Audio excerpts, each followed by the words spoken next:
Have you ever wondered which was the first Christian church in the world? Who founded it? Where it stood? And how it influenced all churches that followed? Let's explore the historical and biblical truth behind the first Christian church.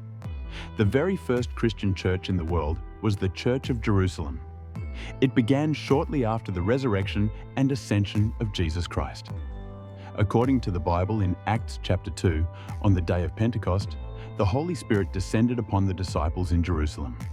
Peter preached boldly, and about 3,000 people believed and were baptized that very day. This moment marks the official birth of the Christian church. Jerusalem was the spiritual heart of Judaism, and now it became the birthplace of Christianity. This church was led by the apostles, especially Peter and James, the brother of Jesus.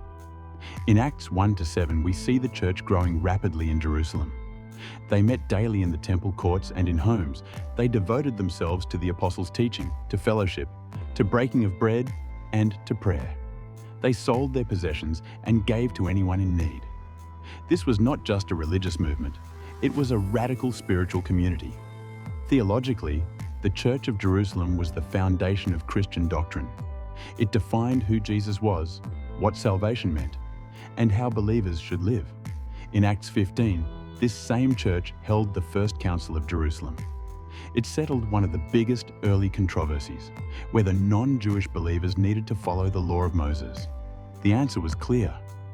Salvation is by grace through faith in Jesus, not by works of the law. This decision shaped the future of the global church. But the Church of Jerusalem also faced persecution. In Acts 8, after the stoning of Stephen, believers were scattered. But as they left, they carried the gospel with them. This led to the founding of other churches. One major church was in Antioch, in present-day Turkey.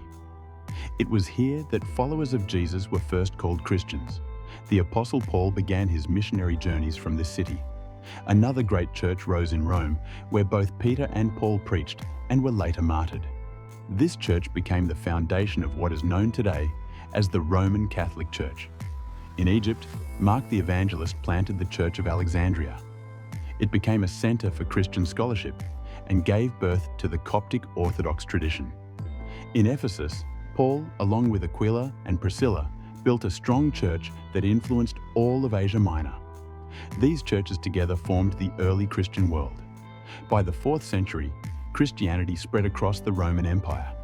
Constantine, the Roman emperor, became a Christian and moved the capital to Byzantium, renamed Constantinople, today's Istanbul. This city became the center of the Eastern Orthodox Church. Later in history, the church experienced major splits.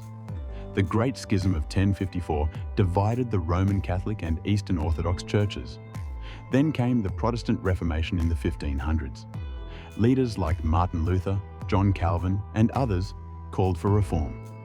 This gave rise to churches like the Lutheran, Reformed, Baptist, and Anglican movements. In the 20th century, the Pentecostal and evangelical movements brought revival to millions across every continent. But all of this began with one church, the Church of Jerusalem. A small group of Jewish believers who met in homes, filled with the Holy Spirit, guided by the teachings of Christ, and called to spread the gospel to the ends of the earth. Geographically, it started in the hills of Judea. Spiritually, it started at the foot of the cross. And historically, it changed the world. Every church today, no matter the denomination, traces its roots back to that first church in Jerusalem. That's the legacy of the first Christian church in the world.